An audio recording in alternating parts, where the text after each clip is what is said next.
এক অমুসলিম ভাই এখানে প্রশ্ন করেছেন, তার নাম পিটার। ডক্টর জাকির, গান বাদ্য কেন খারাপ তাকে আপনি ব্যাখ্যা করবেন? এক মুসলিম বন্ধু প্রশ্ন করলেন, গানবাদ্য কেন খারাপ? কোরআনে কোনো প্রত্যক্ষ নির্দেশ নেই যা গানবাদ্যকে খারাপ বলে। পরোক্ষভাবে নির্দেশ আছে, আর নবী মুহাম্মদ সাল্লাল্লাহু আলাইহি ওয়াসাল্লামের হাদিস আছে।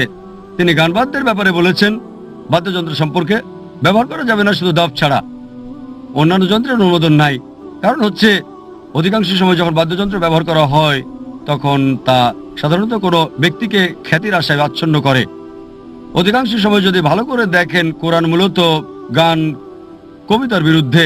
একটা সূরা আছে শুআরা, যা কবিদের ব্যাপারে বলছে। গান বাদ্যে সাধারণত যা ঘটে থাকে, যদি আপনি এগুলো ভালো করে দেখেন, অধিকাংশ গানই বাস্তবতা থেকে দূরে। আর সঙ্গীতে মানুষ যখন প্রিয় ব্যক্তির প্রশংসা করে বা আবেগ প্রকাশ করে, যতই সে আবেগ দেখায় ততই বাস্তবতা থেকে দূরে সরে যায়। এ কারণে হিন্দি সিনেমার গানে দেখবেন নায়িকাকে নায়ক বলছে, चांद तोड़ के लेके आऊंगा, सितारे तोड़ के लेके आऊंगा। আমি তোমাকে চাঁদ এনে দেবো, আমি তোমাকে তারা এনে দেবো, যা সম্ভব নয়। একই অবস্থা ইংরেজি গানেও, পপ বা রক।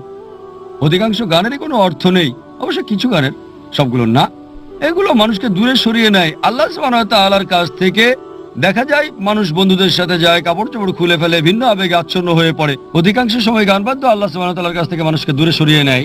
এই কারণে নবী সাল্লাল্লাহু আলাইহি সাল্লাম নিষেধ করেছেন এবং বলেছেন দফ ছাড়া অন্য বাদ্যযন্ত্র ব্যবহার করা যাবে না, কারণ এগুলো মানুষকে আল্লাহ সুবহানাহু ওয়া তাআলার নিকটে না এনে বরং দূরে সরিয়ে নেয়। ধন্যবাদ সবাইকে ভিডিওটা দেখার জন্য। দেখা হবে ইনশাল্লাহ নেক্সট কোনো ভিডিওতে ভালো কোনো টপিক নিয়ে। তাই সকলে সুস্থ থাকেন, ভালো থাকেন। ধন্যবাদ সবাইকে।